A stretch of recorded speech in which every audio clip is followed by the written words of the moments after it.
अब यहाँ एक छोटी सी कथा मुझे याद आ रही है। कथा में ऐसा कुछ विशेष तो नहीं है, लेकिन भाव बहुत है कि ठाकुर जी ने 7 दिन तक अपने नख पर गिरिराज जी धारण करके रखे, तो ठाकुर जी का जो वाम अंग का जो हस्त कमल था नीला पड़ गया, नील हो गया। क्यों? नीलमणि तो ठाकुर जी हैं ही हैं, लेकिन ये और नीला पड़ गया। एक रक्त संचार नहीं हुआ। एक वैष्णव बाबा हैं, वो सुना रहे थे मुझको, बोले ठाकुर जी को हाथ नीलो पड़ गए हो। यशोदा मैया बड़ी चिंता में आ गई। जैसे ठाकुर जी ने गिरिराज जी रखे तो ठाकुर जी का हाथ नीला और थोड़ा सा सूज गया। यशोदा मैया बोले मेरे लाला को श्रम है गयो, मेरे लाला को दर्द है रहे होगो, अरे कोई औषधि बताओ, कोई वैद्य आओ, मेरे लाला की पीड़ा कैसे दूर होगी, न कछु बताओ। तब ठाकुर जी मैया की गोद में गए, मुस्कुरा के हुए बोले मैया इतनो चिंता काहे को कर रही है। बोले देख लाला तेरो हाथ कैसो है गयो, नीलो पड़ गयो, भारी है गयो है, सूज गयो है, या को कैसे ठीक करूं मैं। बोले मैया मुकु या की एक औषधि पता है। बोले कहा 7.5 वर्ष के हैं ठाकुर जी। कितने वर्ष के? 7.5।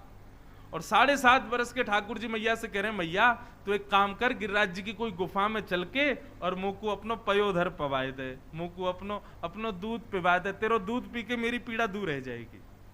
और 7.5 वर्ष के लाल जी को मैया गोवर्धन की कंदरा में लेके जाती है, अपने पयोधर पिलाती है। तब ठाकुर जी कहते हैं देख मैया मेरा हाथ ठीक है गयो। तो वैष्णव मुझे समझा रहे थे भैया हम सबके घर में ठाकुर जी हैं, और ठाकुर जी एक ही आकृति में रहते हैं। मेरे लाल जी ऐसे ही रहते हैं, किसी के ठाकुर जी ऐसे ही रहते हैं, और वर्षों से ऐसे ही बैठे हैं। पीड़ा तो होती होगी ना। तो बोले हम क्या करें, हम सब यशोदा हैं, हम सब यशोदा अपने हृदय में स्थित भाव रूपी पेय का ठाकुर जी को पान करावें।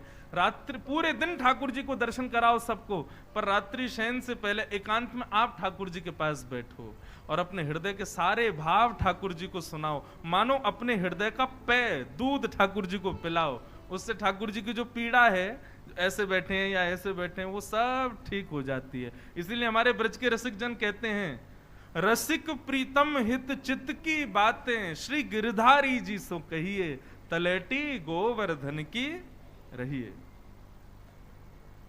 ठाकुर जी को 1.25 मन दूध चढ़ा रहे हैं, 56 भोग लगा रहे हैं, ये सब व्यंजन की बात है, लेकिन वास्तविक ठाकुर जी भूखे हमारे भाव के हैं, हमारे हृदय के प्रेम के हैं। अपना प्रेम प्रकट करो एकांत में। हम शयन, मैं पूरे दिन तो कथा आदि में रहता हूं, तो कभी कभी शयन कराता हूं ठाकुर जी को। तो शयन के समय इत्र ले लेते हैं, ठाकुर जी के वस्त्र आदि कम करके, और फिर ठाकुर जी की मालिश करते रहेंगे, फिर बताते हैं पूरे दिन क्या हुआ। आज कथा हुई, कथा में ऐसा हुआ, एक माता जी सामने सो रही थी और उनको मैं देख रहा था, और उनको देख के मुझे भी नींद आ रही थी, लेकिन फिर भी मैंने कथा करी। एक माता जी पानी पे पानी पिए जा रही थी, मेरा गला सूख रहा था तो ऐसे एक कथा में बड़े भाव वाले व्यक्ति आए हुए, आंखों से रो रहे थे ठाकुर जी आपकी कथा सुन के।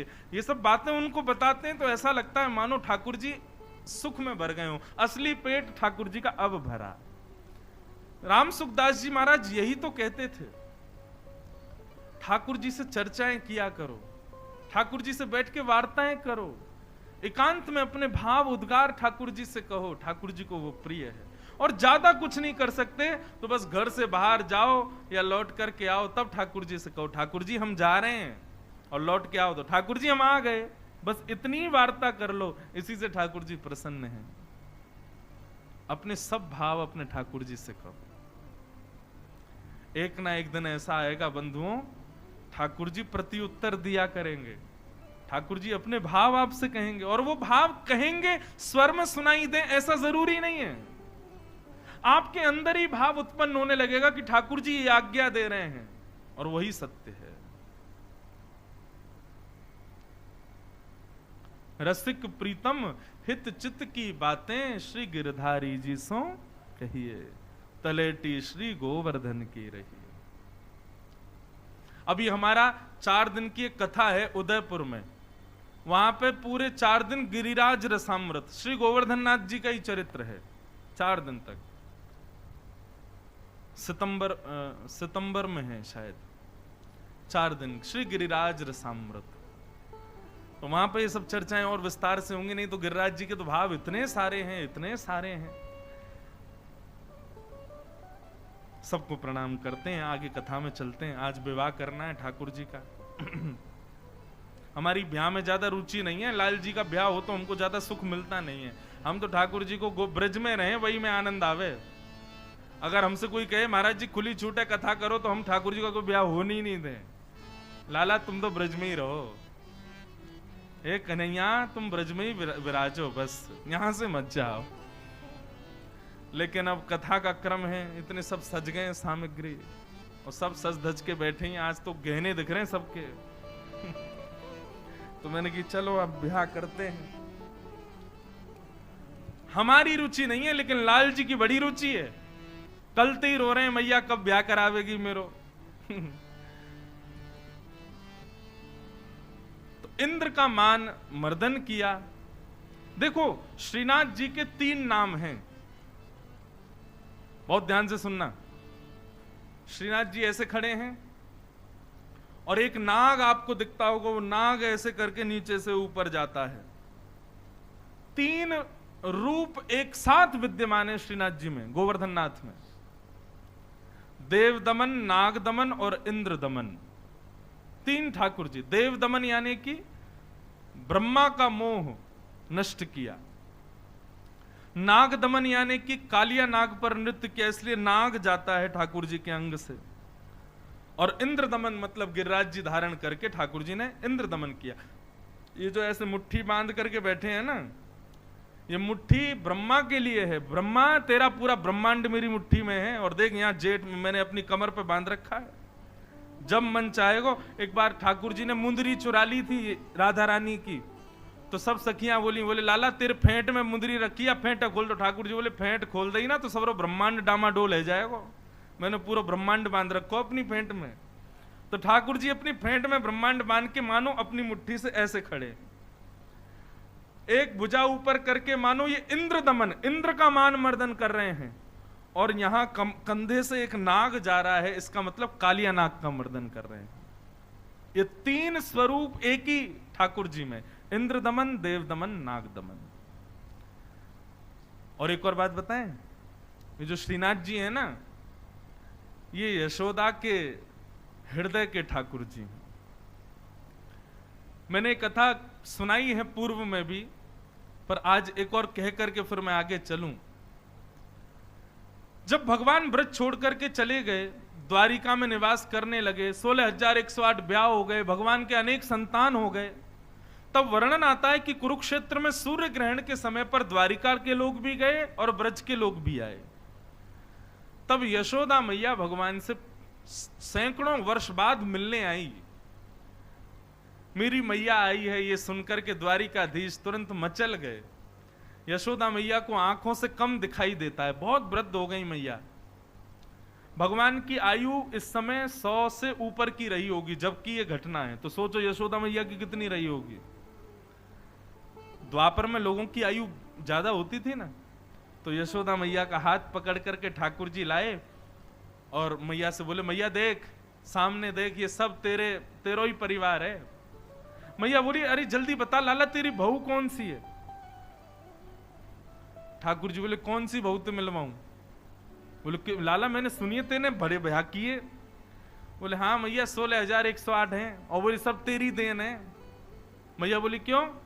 बोले कार्तिक के महीना में यमुना में दीप दान करती, तो दीप डालते हुए कहती, हे यमुना मैया मेरे लाला को कोई की नजर ना लगे, हे यमुना मैया मेरे लाला खूब बलवान है जाए, हे यमुना मैया मेरो लाला खूब अच्छो है जाए, हे यमुना मैया मेरे लाला को खूब नाम है जाए, हे यमुना मैया मेरे लाला के बहुत सारे ब्याह है जाए। ये तुम यमुना में दीपदान तुमने कार्तिक में किए, वही को प्रभाव है। मैं ये देख कितने सारे ब्याह है गए मेरे। सबसे मिले यशोदा मैया। फिर जब सब चले गए ना, ठाकुर जी बोले अब एकांत में मुझे मैया के पास बैठने दो, सब जाओ यहां से। और आज 100 वर्ष से भी अधिक वर्ष बाद ठाकुर जी यशोदा मैया की गोद में सर रख करके लेटे हैं। द्वारिकाधीश हो गए अब तो। मैया ठाकुर जी को सहला रही है, वार्ता चल रही है। तब ठाकुर जी ने एक बात कही मैया से। बोले मैया मैं गैया चरावे जायो करतो, यदि नेक भी विलंब मोकू आवे में है जाता तो मेरी मैया मचल जाती कि आज कन्हैया कहां चलोगे हो, इतना समय कैसे लग गए हो। मेरे रूप में, मेरे भाव में, मेरे प्राण में तेरे प्राण बसते मैया। तो कुछ सांची बताऊं, जा समय में वृंदावन से आ रहे हो ना, मोकू केवल एक बात को कष्ट हो कि मेरी मैया प्राण त्याग देगी, मेरे बिना रहना पावेगी। मैंने गोपीन को याद कियो, ग्वालन को याद कियो, गैयान को याद कियो, लेकिन मैं रोज सुध लेतो मेरी मैया ठीक है ना। लेकिन एक बात कहूं मैया। मैया बोली हाँ बता। बोले जब मुंह को ये बात पता चली ना कि मेरी मैया स्वस्थ है तो मुंह को सुख नहीं लगो। क्यों? क्योंकि मेरे अंदर तो ऐसी भावना ही, मेरे विरह में मैया तो व्याकुल है जाएगी, लेकिन मैया 100 वर्ष से भी अधिक है कि अभी तक तो स्वस्थ है। मैया सच्ची बता, मेरी सौगंध खा के बता, तेने कोई दूसरा लाला तो ना बना लियो कोई? कहीं वही को देख देख के रहती हो, वही के पास रहती हो, तू को मेरी याद ना आवे मैया? तेरो प्रेम तो ऐसा मैया कि मैं जाद ना गयो, तेरे प्राण वही दिना निकर जाते, लेकिन तू अभी तक जीवित कैसे है? मुझको ये बात कहनी नहीं चाहिए मैया, लेकिन मुझको अपने अपने और तेरे प्रेम पे कहीं संशय है रहे हो है मैया। तेने कोई और लाला तो नहीं बना लियो ना? यशोदा मैया के नेत्रों से आंसू गिरने लगे। लाला जादना तू वृंदावन से गयो ना, प्राण तो मेरे वही समय निकल जाते, लेकिन तेरो एक निगोरो रूप मेरे चित्त में बैठो है जो मेरे प्राणन को निकरन ना दे रो। ठाकुर जी बोले कौन सा रूप? बोले लाला जब इंद्र ने हमारे यहां प्रकोप कियो और जब मेरे नन्हे से बाल कृष्ण ने अपनी एकन्नी उंगली पर गिरिराज जी धारण किए, मैं इतनी चिंतित है गई, इतनी व्याकुल है गई, मेरे लाला के ऊपर कितना भार। लाला 7 दिन तक अपलक नेत्रंते तेरे वा रूप को मैंने निहारो, मैंने पलक भी नहीं झपकी। और स्थिति ये भाई कि वाक्य बाद में जब जब अपनी आंख बंद करूं तब तब तेरा वही रूप मुंह को दिखाई देवे। प्राण तो निकलनो चाहे, लेकिन तेरो निगोरो रूप मेरे भीतर से प्राणन को निकरन नहीं दे रहे हो है। लाला मैं अभी प्राण त्याग दूं, तू वह रूप को मेरे हृदय से निकाल दे। मैं तो चाहूं ना हूं तेरे बगैर जीनो, लेकिन वो रूप मेरे भीतर रह करके मेरे प्राणन को बचा के रखे। यशोदा मैया को जैसे ही ठाकुर जी ने हृदय से लगाया तो वही मैया का स्वरूप ठाकुर जी को दिखाई दिया, और वही है ठाकुर जी का श्रीनाथ जी स्वरूप। ये यशोदा का हृदय का स्वरूप है। और जब कलयुग प्रारंभ हुआ, लोग गोवर्धन की महिमा भूल गए, लोग जान ही नहीं रहे थे कि इनकी कितनी महिमा है। तब ठाकुर जी ने विचार किया कि भैया हमारा अवतार तो बहुत बाद में होगा, लेकिन गिरिराज जी की महिमा स्थापित करो। तब यशोदा के हृदय के ठाकुर जी को भगवान ने गिरिराज जी से पुनर्प्रकट करा दिया। वही है श्रीनाथ जी। बोल श्रीनाथ प्यारे की जय, श्री गोवर्धन नाथ की। बड़ी कथाएं हैं गोवर्धन स्वरूप की,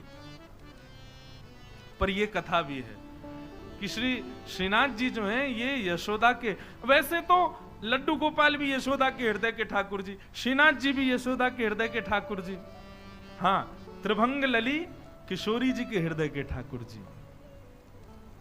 बाकी ये लड्डू गोपाल और श्रीनाथ जी ये तो यशोदा के ठाकुर जी।